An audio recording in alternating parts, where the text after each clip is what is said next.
te loolu laa interpellé maître est-ce que décision de justice bu ñu amnistie. d'accord donc on va permettre à maître mu kii ci mooy est-ce que l'affaire Sweet Beauté est concernée par la loi d'amnistie est-ce que dugg na ci champ boobu noonu. déjà ñaari mbir c'est pas parce que am na ay faits quelle que soit nature faits yi nga xam ne dañ ko amnistier que nit mënatu ko tudd quelque part. c'est-à-dire ñi nga xam ne ñoom la ñu viser. moom mooy ñi nga xam ne sont dépositaires de l'autorité publique quelque part muy ay magistrats. ñu yor casier judiciaire yi. ñuy rédiger ay jugements mënuñu ñëw évoquer loolu comme antécédent. wala procureur mënut a taxaw nee la at sangam yaa defoon di quelque part et tout ça. loi d'amnistie bi lu mu viser pour tontu ci sa laaj dafa leer. moom mooy période du 1er février. 2021 ba 25 février 2024. loolu bépp xeetu infraction bi nga xam ne amoon na fii muy nature criminelle correctionnelle liée ou en tout cas mu am ay motivation politique. wala mu nekk ay xeetu déclaration. donc c'est plutôt deuxième affaire bi moo nekk ci loolu quelque part. deuxième affaire bi c'est-à-dire. deuxième affaire bi moom mooy affaire Mame Mbaye Niang. Sonko Mame Mbaye Niang boobu la ñu amnistié mais pas Sweet Beauté ah. non Sweet Beauté tey fu ñuy taxaw nii sama naataango Assane Dioma Ndiaye génn na leeral ci. wax ci lu am solo mais nit ñi bàyyiwuñ ci xel de trop moom c'est un défenseur des droits de l'homme yàgg a bokk ay combat ak yow ak Pape nga ñëw di ci jàpp. lu mu wax c'est très clair maanaam. décision boobu dafa amoon benn décision bi nga xam ne dañ ko rendre par défaut contumace moom bañ ko téye mu bind à travers ses avocats benn lettre ne décision bi moom day def opposition décision bi amatul donc tey xëtt nga yoon bu dee taxaw nga ne diw dañ ko condamné quelque part ba jàll ci leneen mais ñu bëri bàyyiwuñ ci xel. moo tax ci contribution bu mu def mu ngi ko doon fàttali. ne que nañu xam ni donc présomption d'innocence dafa am quelque part et que du moment où ñoom ci ginnaaw organiser waatuñu beneen procès alors qu'ils étaient tenus de le faire maanaam mën nañ jàpp ni décision boobu daanu na. nekkatul ci ordonnancement juridique bi kooku. lu may wax dafa nekk lu leer parce que dama ko yàgg a pratiquer quelque part ñi nga xam ne même dañ leen di condamner à l'étranger ñu ñëw wala ñu condamner leen France alors que ñu ngi woon à l'étranger ñu ñibbi si ñu téye leen aéroport dès que def nga opposition rek day anéantir mbir mi quelque part ils sont tenus de réorganiser le procès comme beneen procès amaatul kenn taxawaatul wax. donc mënoo ñëw tey fëgg sa dënn wala nga gis nit naan ko dañ la condamné. pour kii d'accord alors autre chose damay revenir léegi ci question de interdiction de visite yi ñu opposé avocat Badara Gadiaga dama doon wax ak benn spécialiste en droit pénal mu ne ma détenu ku nekk prison moo am droit de visite mais bu fekkente ne nit ki dafa nekk dans les locaux de la police que ce soit ci régime garde à vue wala régime retour de parquet droit de visite amul mayuñu ko nit ki nga xam ne dafa nekk ci loxol police ndax loolu c'est loolu mooy li ma doon expliquer c'est-à-dire droit pénal benn régime bu visite la prévoir moom mooy dès l'interpellation bu ñu la placé garde à vue am nga droit def sa entretien souvent du passer 30 minutes ak say avocat ok d'accord donc léegi des fois dañ lay jàpp interpeller la donc amuloo avocat nga def entretien ak commis d'office bi souvent même bu nit bu famille bi constitué avocat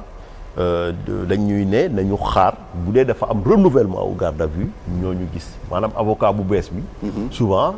il est obligé même mu jaar ci ki nga xam ne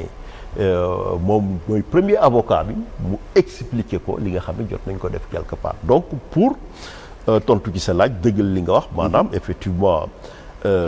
donc droit de visite bu ñuy wax visite rek moom mooy ki nga xam ne mu ngi ci régime carcéral. ok donc boo waxee visite mooy permis de visite. permis de visite ça dépend procureur mën na ko joxe su dee am na instruction juge d'instruction bi quelque part moo koy permettre alors que les droits de la défense moom mooy bu ñu la téye am nga droit effectivement am entretien ak avocat donc entretien boobu yoon ci noonu la ko régime boobu la ko organisé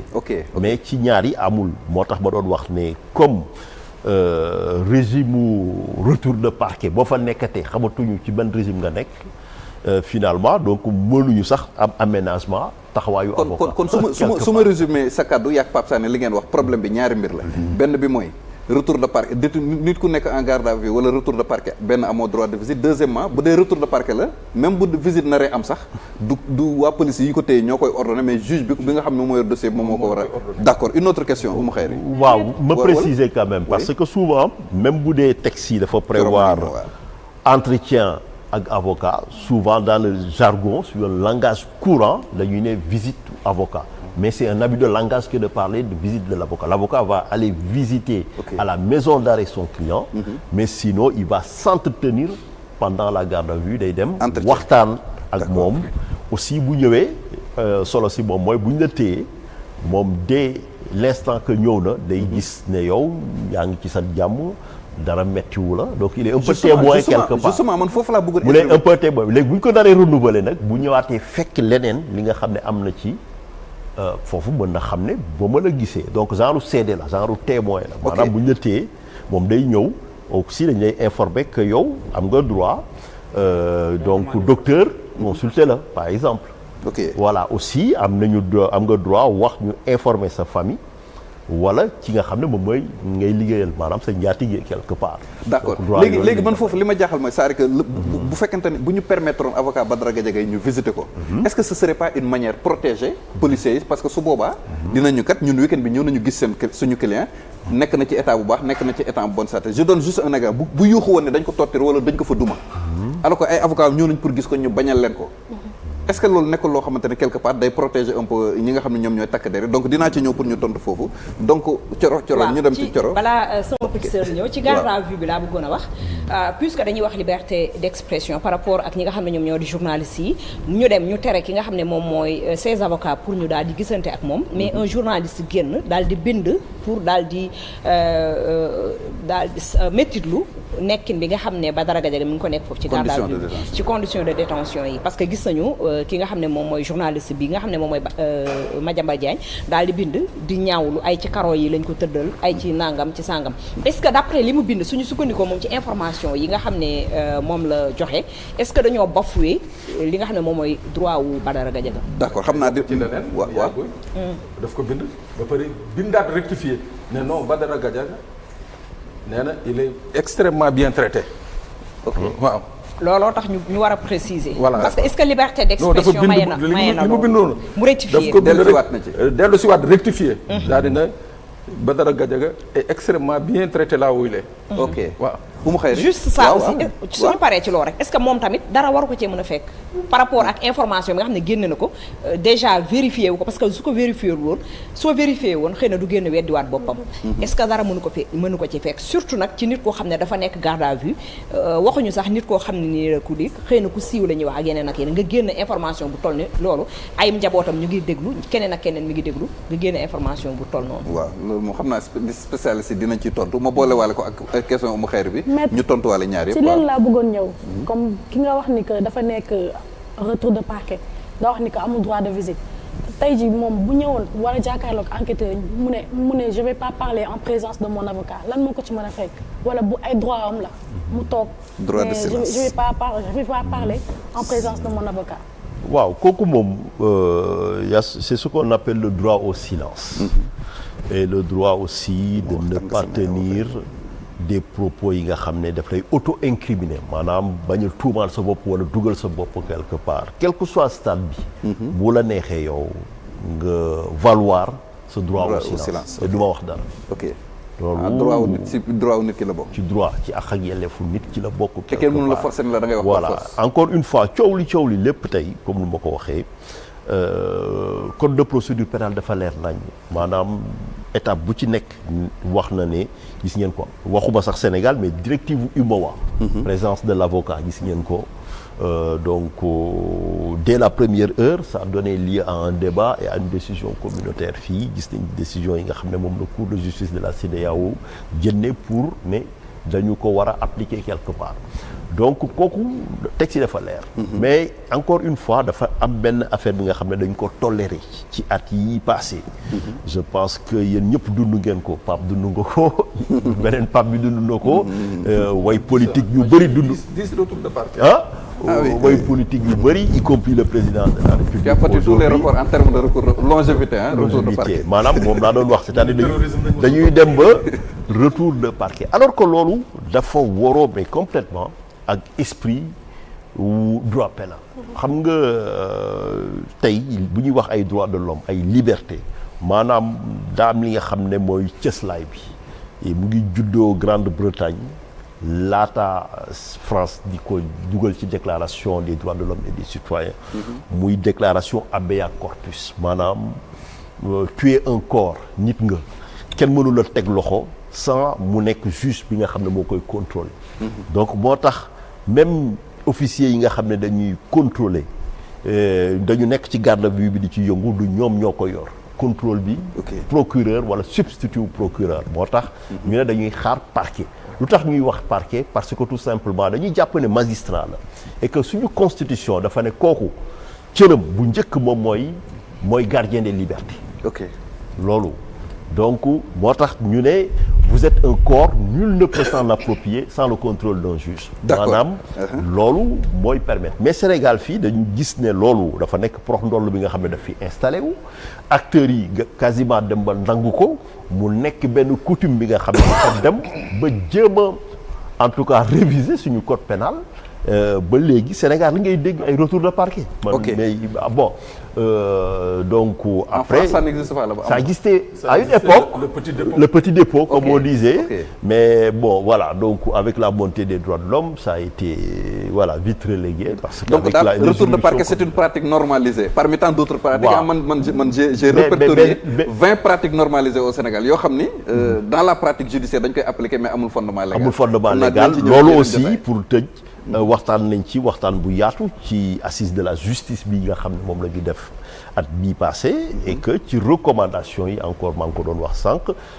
boole nañ ci question problématique boobu pour en tout cas ñu dindi ko ci pratique judiciaire. Dernière intervention. Maître Cheikh Khoureyssi Ba. À chaque fois ci en 2022 2023 bu gars yi doon def retour de parquet 3 4 daf ñu doon woo ay 22 heures. dañu dénoncé leen lii teguñu ko fenn. même am na fii ni ñu arrêté woon fii presque ay 14 jeunes la woon. brigade bi fuy nii bu Foire bi bu dee gendarmerie bu Foire ñu defal leen 7 retours de parquet. ngoon la jóge tribunal dem fa fekk leen ci ay conditions yi xaw a difficile. te parfois ay malaise ak lu ne da ciy am. daf ñu woo mu ne leen non lii mënoo leen ci bañ a bind foo ngeen bind ci. te dañ ci doon bind tout le temps kuy def retour de parquet dañ doon interroger professeur ñu ne lii amul benn fondement légal boo xamante ne Serigne Thiam wax na ko Gilbert également wax na ko waxaat ko affaire yooyu prof yu bëri amul benn prof bu koy nangu. alors on va évoluer ci waxtaan bi tuuti yaakaar naa bu dee amul leneen beneen information ci côté boobu noonu. non amul beneen xanaa beneen. mais ma yokkal kii benn mention rek. par rapport li mu wax mooy que ndax buñ nit ki ne nangul wax sans la présence de ses avocats. gis nga yooyu souvent la plupart du temps OPG yi dañu am obligation d'abord def li ñuy wax mention Pape Sané waaw. dama la bëgg a dégluwaat say avocat nekkuñu fi est-ce que d'accord nga ma déglu la sans la présence de ses avocats soo ne d'accord nga mu porter mention bi nga signer soo ne d'accordul mu porter mention bi nga signer c'est-à-dire mooy loolu moom ni ko maître waxee c'est bien c'est acté voilà ma ngoog c'est bien acté parfois nag dossier bi bu dee chambre criminelle parfois dafay ñëw fële chambre criminelle détenu bi taxaw ne leen musuma ko wax ba gars yi évoqué le règlement numéro 5 de l'UEMOA. mais fois dafa doon c'est souvent preuve de nullité des trucs. des procès affaire du jurisprudence Thione Seck. waaw affaire Thione Seck. affaire Khalifa Sall également PV d'audition yëpp dañ ko kii woon. waaw. maître tey s'il s'avère que accusation yëpp tey moom liñ koy tuumaal liñ koy toppee moom jàpp nañ ko tey lan moo ko ci ñaata année de prison moo ko ci mën a fay. par rapport ak délit yi koy toppee. moi je préfère ne pas répondre à ok d'accord on va évoluer rapidement ñu daal di dem ci leneen Thioro. waaw d'accord.